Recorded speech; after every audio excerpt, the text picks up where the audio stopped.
ভোটের কালি মোছার আগে নির্বাচনে দেয়া প্রতিশ্রুতিগুলো পূরণ করছে বিএনপি সরকার। বাংলা নতুন বছরের প্রথম দিনে কৃষক কার্ডের উদ্বোধন করে একথা বলেন প্রধানমন্ত্রী তারেক রহমান।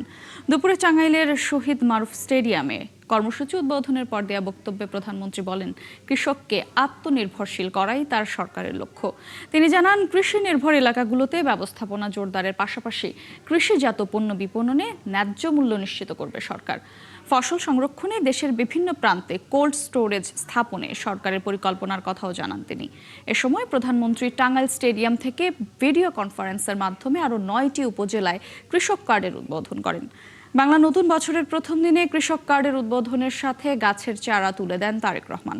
প্রথম পর্যায়ে টাঙ্গাইল সদর উপজেলায় 1453 জন কৃষক এই কার্ডের সুবিধা পাচ্ছেন। এই কার্ডের মাধ্যমে বছরে 2500 টাকা কৃষকদের পরিচিতি, ভর্তুকি, ঋণ, বীজ ও সার সহ 10 ধরনের সুবিধা পাচ্ছেন কৃষকরা।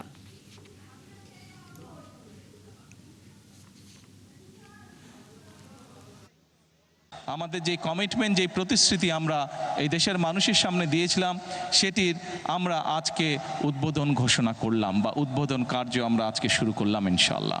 প্রায় 22,000 কৃষককে আমরা প্রথম পর্যায়ে এই কৃষক কার্ডের সুবিধা আমরা তাদের কাছে পৌঁছে দিতে চাচ্ছি। কৃষকদের, বিশেষ করে যাদের 10,000 টাকা পর্যন্ত কৃষি ঋণ ছিল, 25শে ফেব্রুয়ারি পর্যন্ত সেই কৃষি ঋণের সুদসহ 10,000 টাকা কৃষি ঋণ আমরা মওকুফ করব। আমরা কমিটমেন্ট দিয়েছিলাম নির্বাচনের পূর্বে। আল্লাহর রহমতে আমরা নির্বাচনের পরে প্রথম সপ্তাহের মধ্যেই আমরা সেই কাজটি সম্পন্ন করতে সক্ষম হয়েছি, যার মাধ্যমে সমগ্র বাংলাদেশে প্রায় 12 লক্ষ কৃষক এই সুবিধাটি পেয়েছে।